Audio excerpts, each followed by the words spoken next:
Bloomberg Audio Studios. Podcasts, radio, news.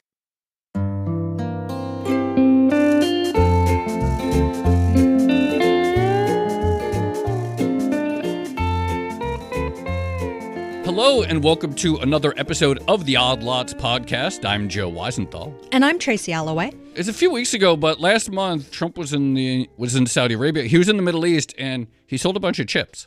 Yeah, I think the chips announcement was kind of overshadowed by some of the pomp and ceremony around that visit. Did you see the famous hair flipping? No. Oh, you didn't see that? What was that? So you need to look this up. So when Trump arrived in the UAE, part of his big, the greeting and the red carpet getting rolled out for him was a bunch of Emirati women doing a hair flipping dance. I got to say, I wish I could flip my hair like that, but sadly I cannot. Can I say, Trump seems very at home in the Gulf states. Do you know what I'm saying? It feels like, setting aside many other things, that there is a similar sense of aesthetics, grandeur, I was about drama, to say I think he's very comfortable in those countries. I was about to say his taste in interior decorating is exactly the same as what you see in palaces and hotels in Saudi Arabia and places like that. Absolutely. No, I think just the whole vibe is he's on home territory. But I think the AI stuff is really interesting, obviously, for a lot of reasons. The U.S. wants to sell more things. One of the things that we can sell in various flavors is AI technology.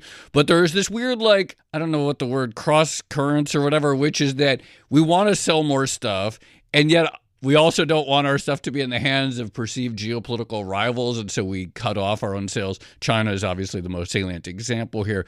But it sort of makes this interesting tension when we think of the role of AI sales, tech sales in sort of international relations and diplomacy. Yeah, well, I also find this interesting from the UAE/Abu Dhabi side of things, right? Because the UAE, it's strategically aligned with the U.S. in many ways, but it's very commercially aligned with China. And, you have a lot of Chinese commerce coming through the ports and things like that. So I'm very curious what they see in this deal and how they're navigating those two sides as well. Well, I'm very excited. We have the perfect guest, one of our colleagues who we've had on the podcast before. We're going to be speaking with Mackenzie Hawkins, tech and geopolitics reporter at Bloomberg News. She's now based in Hong Kong, sadly for us, but thankfully she's staying up late for this recording. Mackenzie, thank you so much for coming back on Odd Lots. Thanks so much for having me. First of all, why don't you just give us the specific details, or the salient details as you understand them, in terms of this big AI deal that Trump announced when he did his Gulf tour? So in the 4-day span or so that Trump was in the Middle East, you saw American tech companies and companies in Gulf nations announce hundreds of billions of dollars worth of AI deals, specifically many of them focused on AI infrastructure, building out the data centers that house AI chips that are used to train and deploy large language models. And that involved one of the biggest data centers potentially in the world, a project anchored by the Abu Dhabi AI firm G42, with key participation from Oracle, from OpenAI, from NVIDIA, huge volumes of NVIDIA chip sales going to both the UAE and Saudi Arabia, as well as sales from NVIDIA's rival, Advanced Micro Devices. And all told, we sort of ended the week, and the deal's announcements actually continued into the following week. We ended this trip going from a world where the two main players with significant AI data center capacity, the US, of course, and then China also has major ambitions. And still, even if all of these deals follow through as expected, which is an if, the US will maintain the vast majority of the world's computational power. But we have two new serious players in the UAE and in Saudi Arabia. One thing I know from living in Abu Dhabi for a couple of years is that Abu Dhabi loves building a giant campus with some sort of foreign partner. That is always happening and seems to be happening more and more. But okay, so from the U.S. side, the U.S. wants to be a powerful player in AI and everything that comes with it, chips, data centers, etc. And they want to sell that technology to other countries. What's the issue with the deal? Why is it controversial? So there are a couple of sort of categories of disagreement in Washington, if you will. The first is a basic economic competitiveness argument. You had people, especially on the Democratic side of the aisle, saying, why are we building a data center in Abu Dhabi when we could be doing that in Ohio or in Pennsylvania? The response from people who are in favor of these deals is, we are building data centers in the US. Trump is trying to cut red tape to facilitate data center deals across the country. And the UAE Accord in particular, because there's now a bilateral arrangement between American and Emirati officials, includes this reciprocal investment portion where, for the amount that US companies are investing in the Gulf nation, we'll get a reciprocal amount on American soil. But there are still some people who say, why wouldn't we do all of this on US soil for as long as possible? Then there's the China question. And that has been the sort of central debate in the development of US global export controls on semiconductor chips that really ramped up during the Biden administration. And now the Trump administration has taken a very different tack, where the question is not, will we ever sell chips to markets in the Middle East or in Southeast Asia? But what is the risk that those chips could ultimately benefit China, either by Chinese AI companies remotely accessing data centers in third countries to train AI models, from the physical hardware being actually diverted and transshipped to China, or from those countries taking American hardware and AI know-how and then making technically separate but kind of related investments in Chinese tech? And so that's the rub. And the question is, what conditions is the US going to put on these deals to ensure that you're safeguarding American technology and know-how, and ensuring that in diffusing the technology around the world, you're not inadvertently benefiting a US adversary? Real quick, specific question. Are there stipulations in the deal that, setting aside the implementation of it, that are designed to create safeguards or checkpoints such that the chips that go to the Gulf aren't then transshipped to Chinese data centers? Do they have some ostensible mechanism for avoiding that?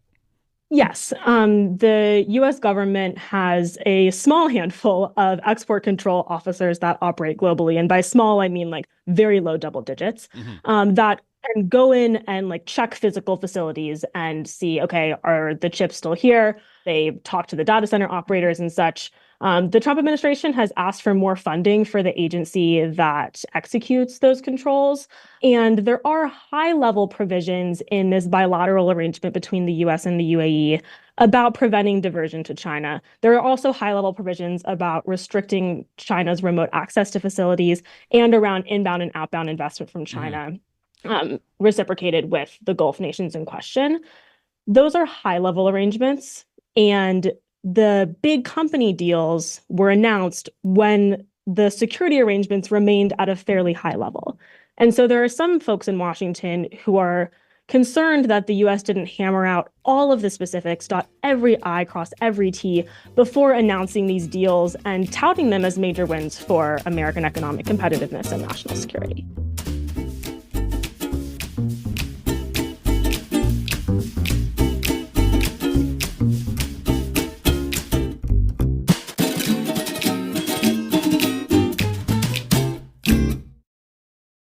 So it seems like when we talk about the U.S.-China AI rivalry, there's two potential dimensions, which is one is there's this sort of anxiety, China going to achieve AGI first, or is it going to race ahead of, are their labs going to be better than our labs, et cetera. But then there seems to be this other one, and actually David Sachs, the All In podcast host, but also Trump's AI czar, seems to have a slightly different spin on the question, which is just we really should just want as much U.S. tech currently diffused out in the world, that the dominance of the CUDA ecosystem and NVIDIA, et cetera, is what we should really care about, and that we're shooting ourselves in the foot if we get too nervous about where our chips are going in the world. David Sachs basically defined winning in the AI race as capturing the vast majority of the global market for AI hardware. And of course, the U.S. ability to do that is a function of NVIDIA's dominance and U.S. restrictions that have been levied for years on China's semiconductor industry and its ability to build a chip-making prowess. So we've seen actually a couple of estimates recently of what China's semiconductor landscape looks like. You had Commerce Secretary Howard Lutnick tell the Senate Appropriations Committee last week, he was asked by a senator, said, I think I've read that China can make less than 400,000 advanced chips a year. And Lutnick said, actually, no. They say they're making them and they're not. It's probably closer to 200,000. He didn't define what chips he was talking about. Advanced chips could include mobile processors, for example, in addition to AI chips. But for the sake of discussion, let's say it's Huawei's Ascend AI chips, which are the best domestic model in China. That number is really far short of China's domestic demand, which the market research firm Tech Insights put at around 1.5 million AI accelerators in 2024, compared to what Lutnick says is 200,000 that China can domestically produce.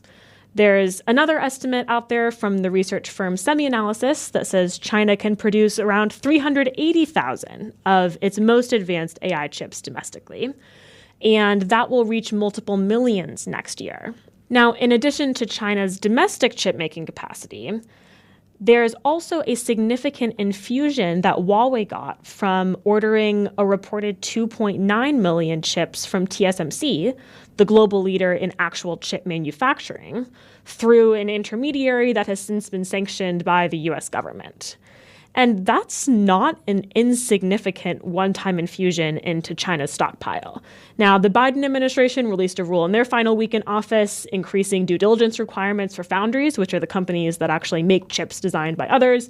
And TSMC hasn't commented publicly on the 2.9 million number, but they've said that they're cooperating with a U.S. investigation into the matter.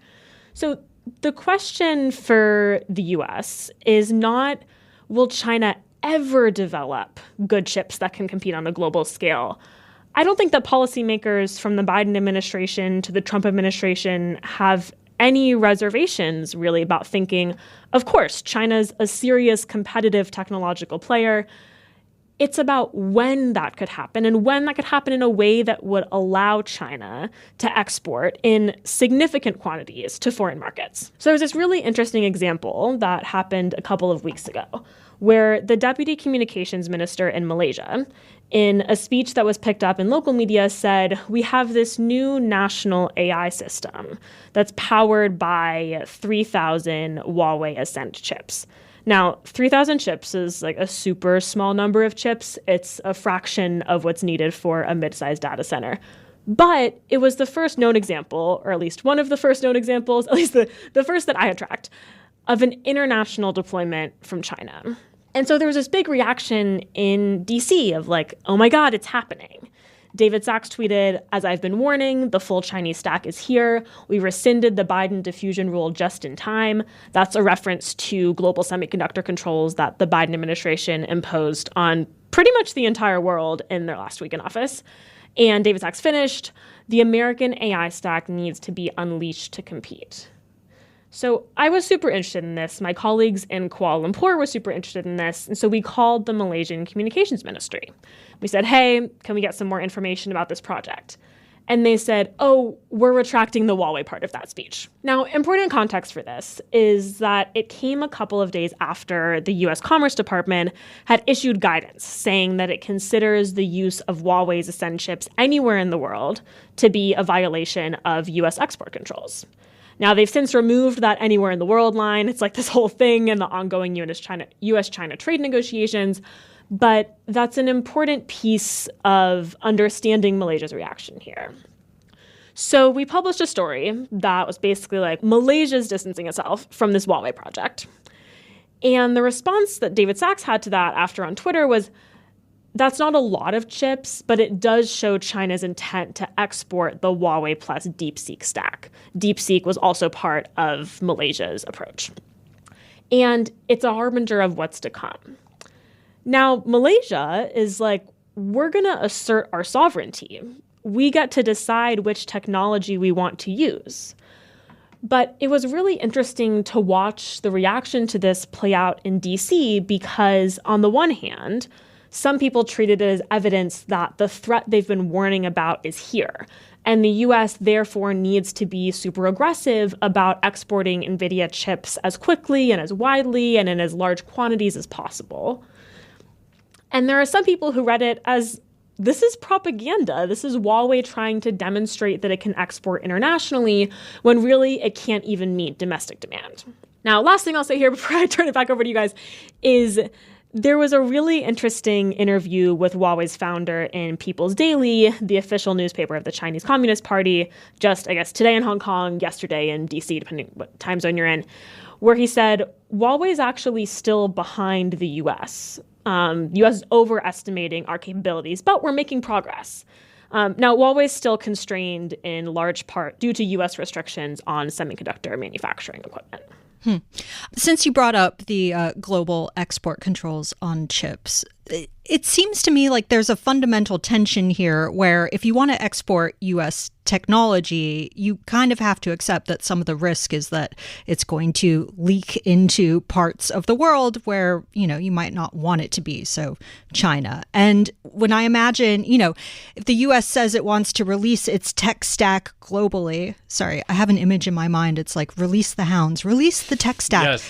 If they want to do that, it seems like, I guess, they either have to fine tune the export controls or harden them up. And I'm not entirely sure how they would do that, given that we already have the experience of the Biden administration's export controls. Like what levers can they actually pull here to ensure that American technology goes global, but at the same time, it doesn't go global in a way that we don't want it to?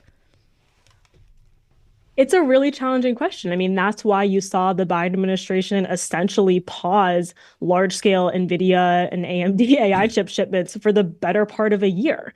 The U.S. restrictions, the real U.S. restrictions on AI chips started in October 2022, a date that anybody in the Chinese tech industry would remember when the U.S. said, all right, no more NVIDIA exports to China without a license at the highest end of NVIDIA technology.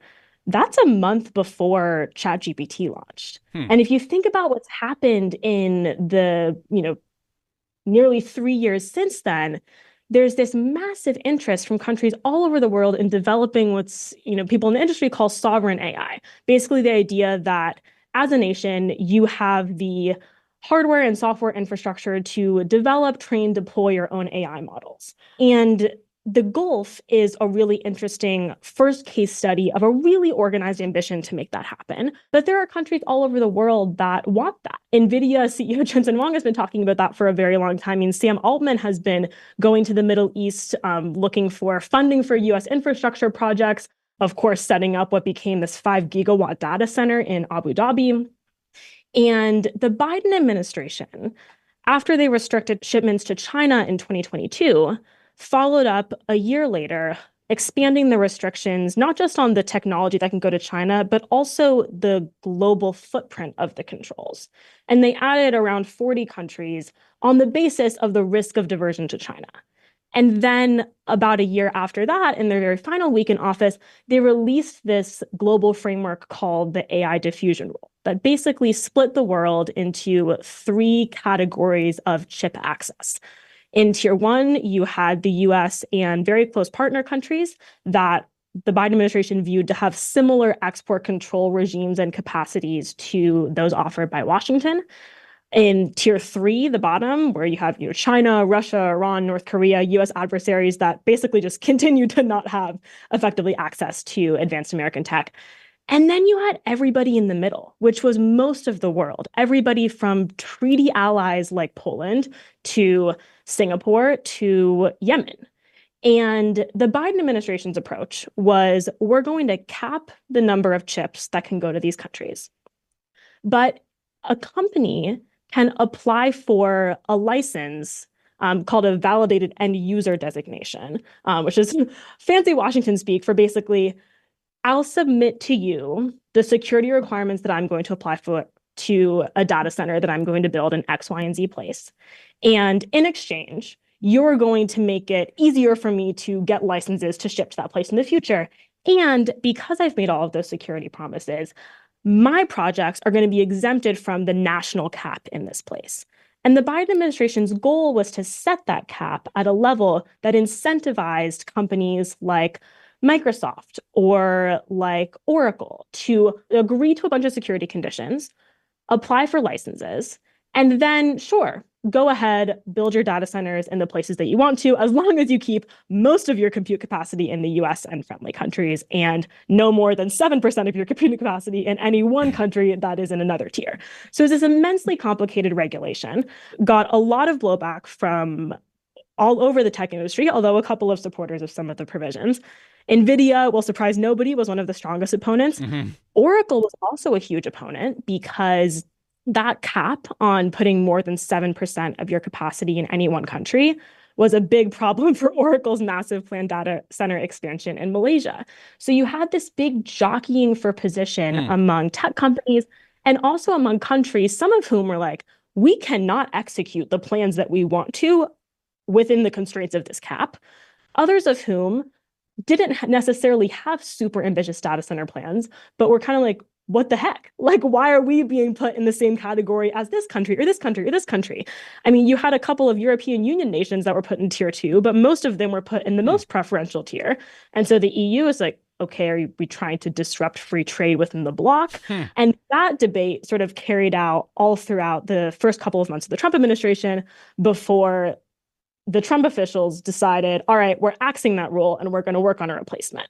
And the deals that we saw happen in the UAE and Saudi Arabia are the best indication that we have so far of what that replacement could look like. And we're shifting from this, big global regulation to a lot of country-specific deals that will probably have some commonalities, but will really be negotiated on a bilateral basis. Absolutely fascinating topic, and you explain it very clearly. Mackenzie Hawkins, thank you so much for coming back on Odd Lots. Thank you so much for staying up late for the recording, and talk to you soon, hopefully. Thanks so much for having me.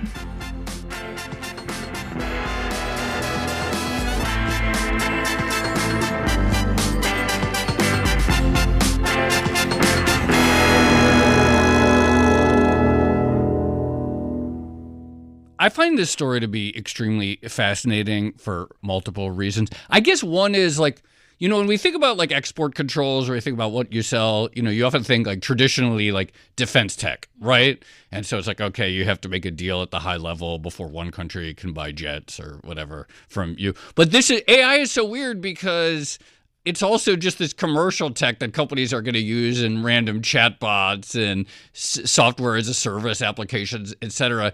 And yet we still sort of treat it as potentially being defense-like in its implication. Yeah, it's kind of funny. I'm thinking now, imagine like reading one of the stories about AI and China-US competition and replacing like chatbots AI with ballistic missiles and like what that language would actually read like.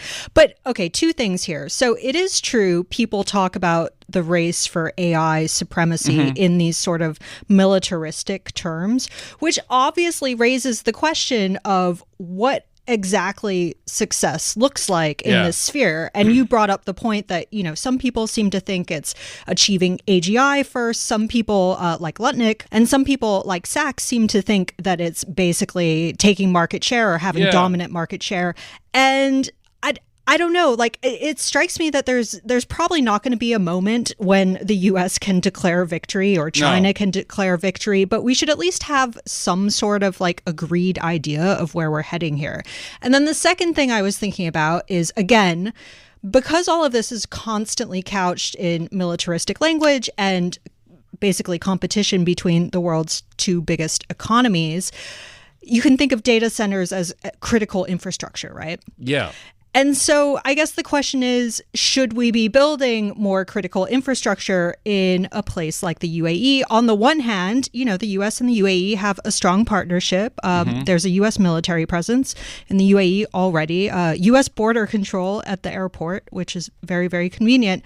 But we also get oil from the Middle East. And I kind of wonder if we want to like double down on our infrastructure related dependence on that particular region. So on the one hand, the David Sachs view is like, this is a business, right? And the goal is to, have greater market share, et cetera. But part of the reason anyone is even talking about this in such where every country needs to have their own compute is because there is this perception that it's existential technology. So the two sides, like, they sort of play off of each other in this, there's always this sort of like Baptist and bootleggers sort of way I think about this, where both sides of these questions end up boosting each other. Yeah. Because David's view is like, all of this worrying is wrong, and it's a business, and we want to have more market share. And he's very critical of like the AI doomers who think it's going to destroy all the jobs because he claims this is a Trojan horse for more regulation of the tech, etc. And yet, if it weren't for the AI doomers, if it weren't for all the people thinking this is existential technology, there wouldn't be that much demand to just absolutely have this many chips within your borders, et cetera. So in all of these stories with AI, it's like there's different perspectives, and even people on opposite sides of the debate end up like bolstering the other's feeding view. on each other. And anyway, I think these are interesting stories to watch. I had missed that whole thing with Huawei ostensibly, and then Malaysia backtracking about its involvement. But certainly their AI chips being used globally would be a very interesting development to watch. Yep, lots more to talk about on this topic, I'm sure. Shall we leave it there for now? Let's leave it there.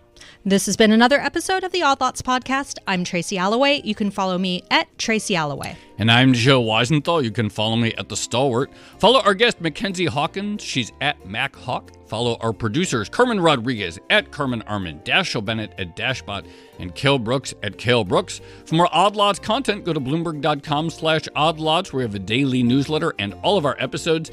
And you can chat about all of these topics 24/7 in our Discord, discord.gg/oddlots. And if you enjoy Odd Lots, if you like it when we talk about AI campuses in Abu Dhabi, then please leave us a positive review on your favorite podcast platform. And remember, if you are a Bloomberg subscriber, you can listen to all of our episodes absolutely ad-free. All you need to do is find the Bloomberg channel on Apple Podcasts and follow the instructions there. Thanks for listening.